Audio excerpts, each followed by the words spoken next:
emergency resulting from the COVID-19 pandemic.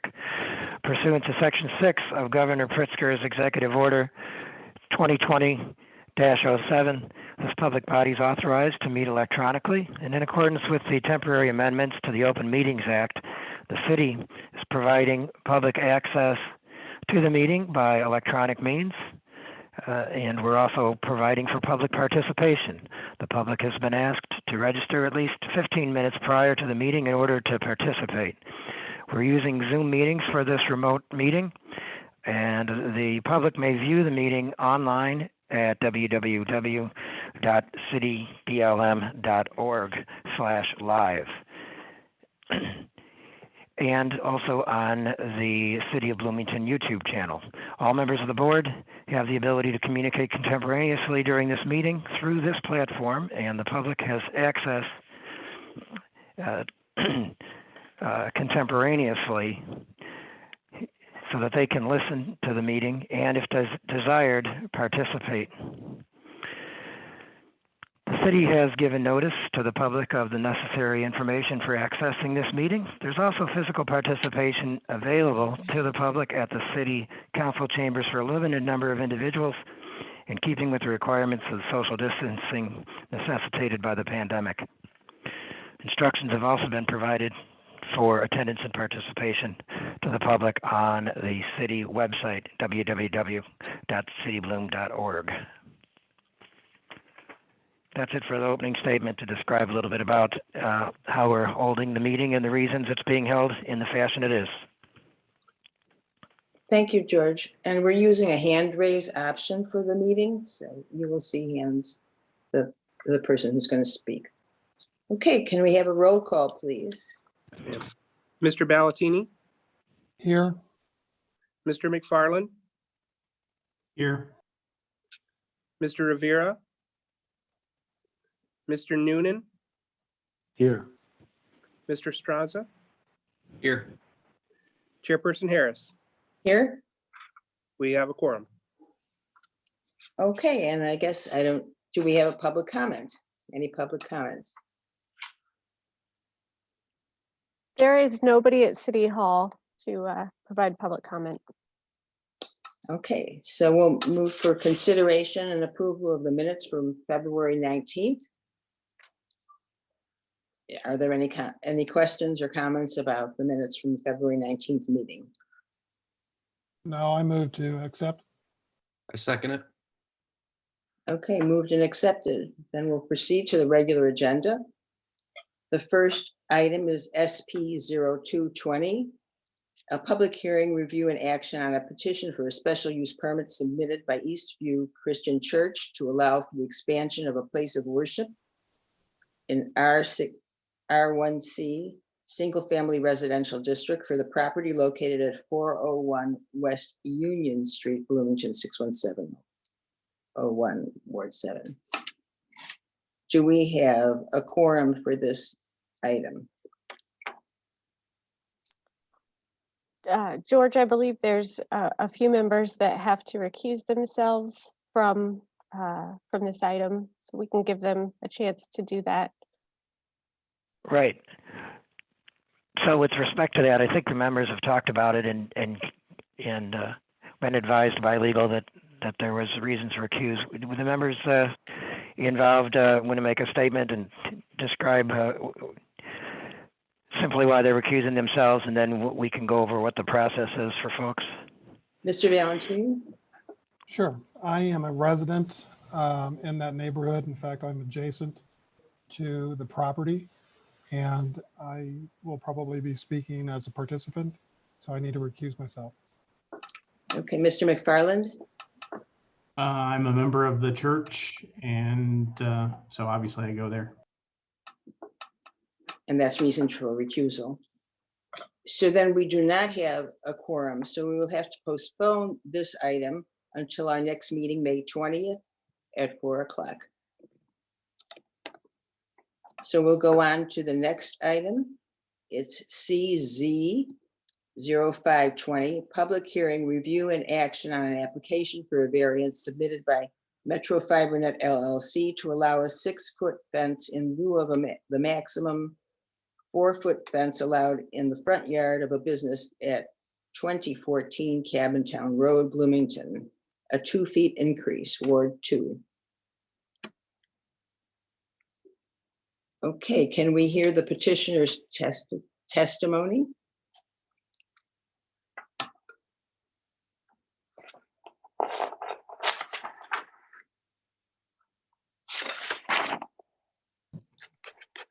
Can you hear me?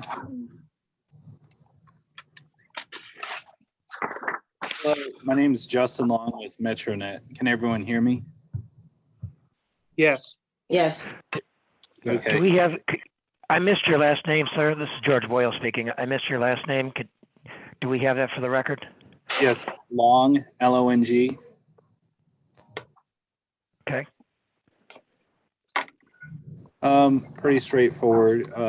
Seeking to increase the minimum or the maximum height of the front fence from 4 feet to 6 feet.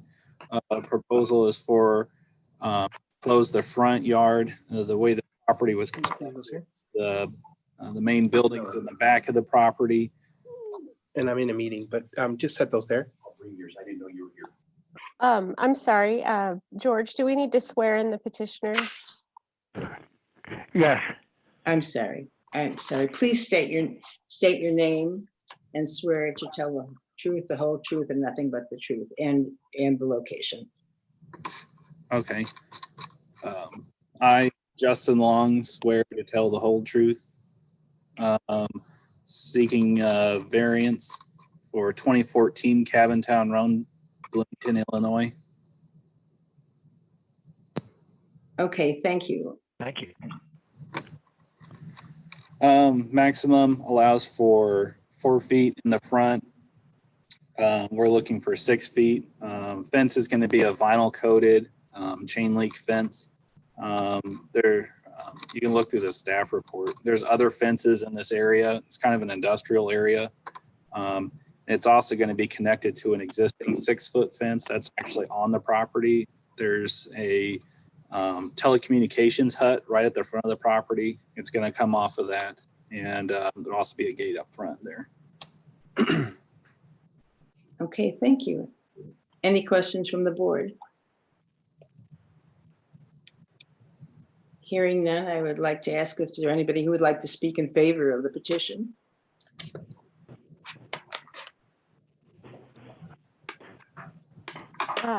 Ms. Harris, nobody else registered to speak on this petition besides Mr. Long. Okay, so there's no rebuttal and no in favor. Okay, bear with me. It's the first time I've done a Zoom thing, so I don't know how it goes. Okay, We do have a staff report as well. okay. For the so record, do we have anyone physically present at City Hall who would be testifying? We do not. There's nobody at City Hall. Okay. Okay, so can we have the staff report?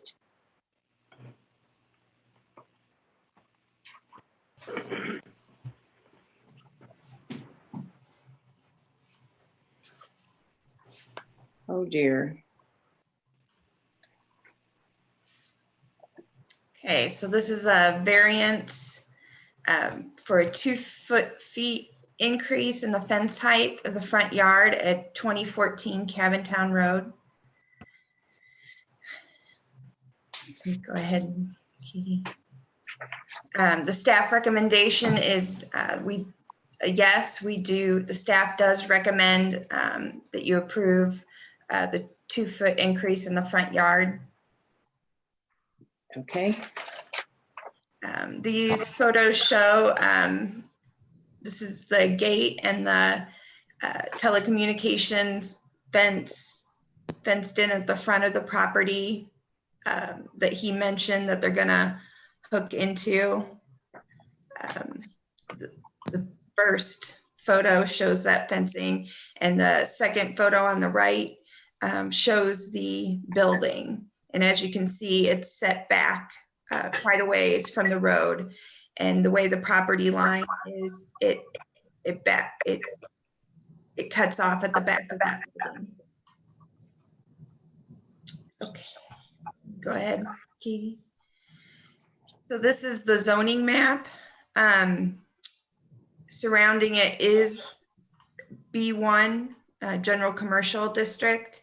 The facility to the left and rear of the subject property is a UPS distributing site. So they come in through Cabin Town Road, and then their parking lot surrounds the west side and south area of the subject property. The site to the east contains a single family home. It looked to be vacant and has a for sale sign in the yard, but it is zoned B1 general commercial as well.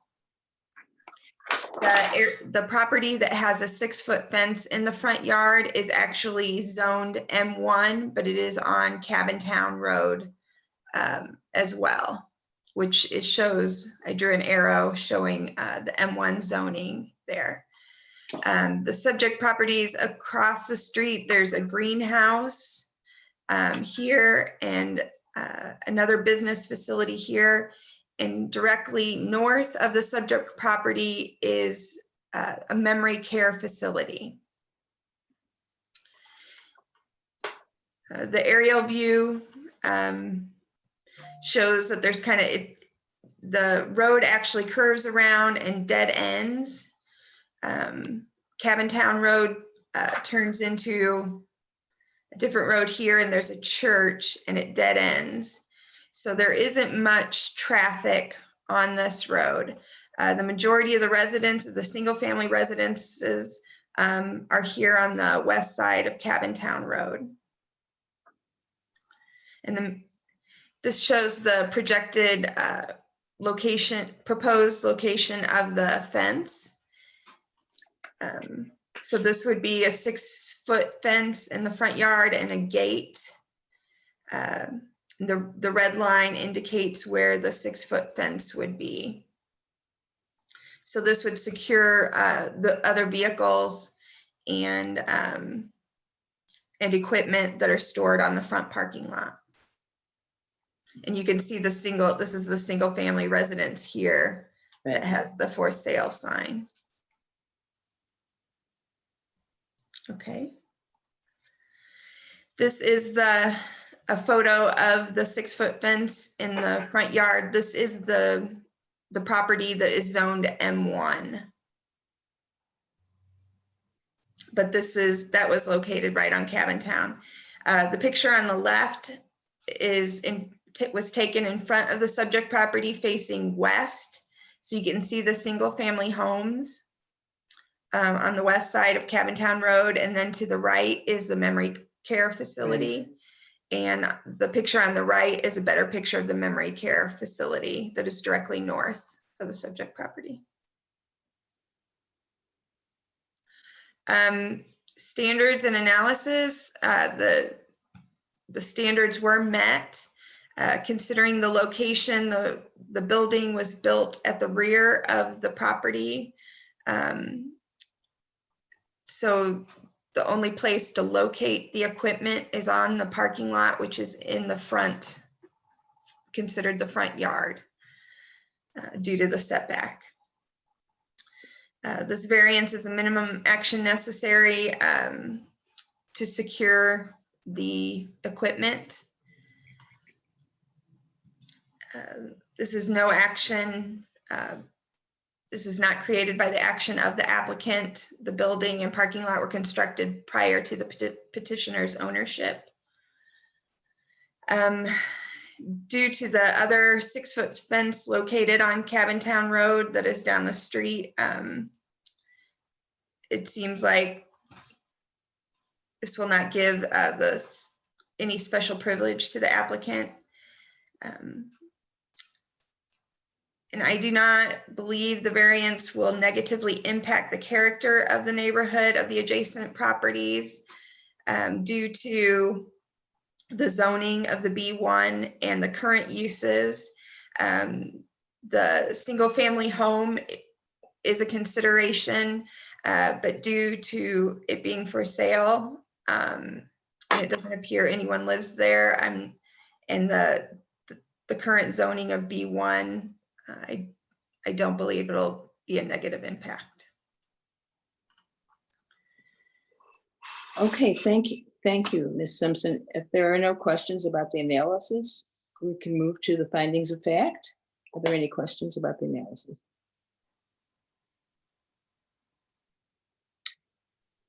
So can we proceed to the findings of fact, please?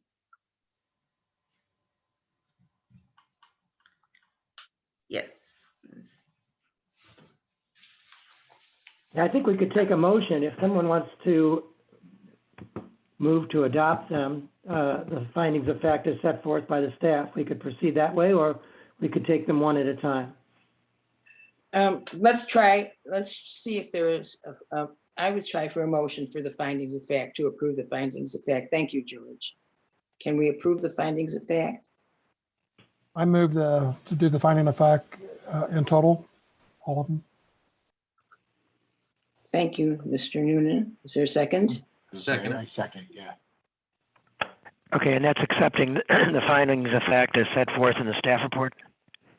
Is that what the motion's Yes, for? I think that's all. Okay. Before we take the vote, this is Bob Mark, the secretary.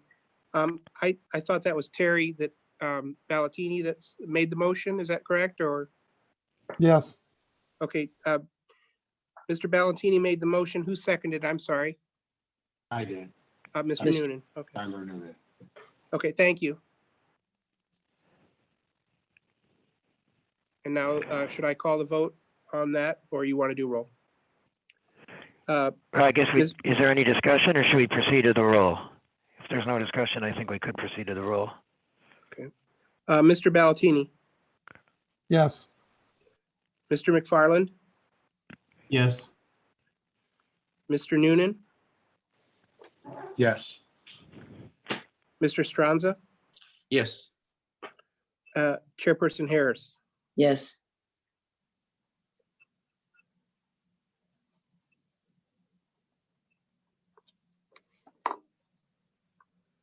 So that was on voting on the findings of fact as one. Right, and we have move on to now to vote as to the acceptability of the petition. I move that we take a vote in whole on the petition and accept it. is there a second? I second. Seconded.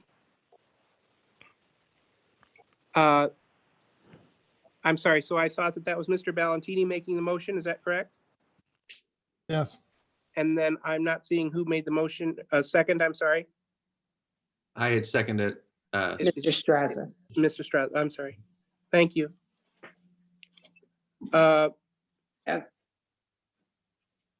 Is there any discussion, I guess? No discussion? So then Then the I'll- motion is approved.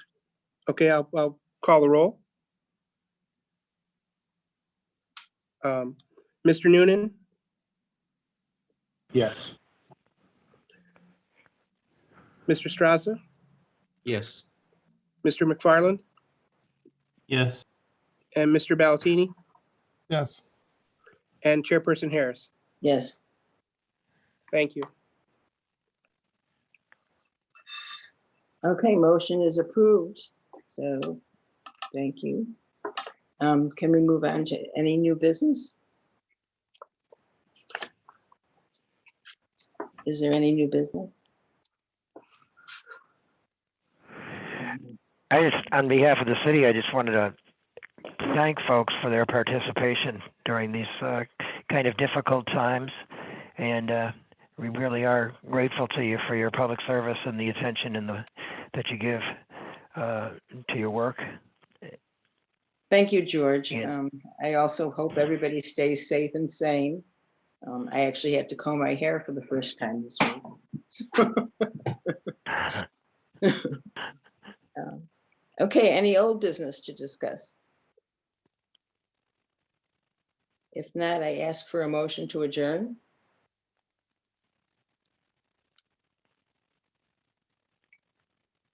let's adjourn.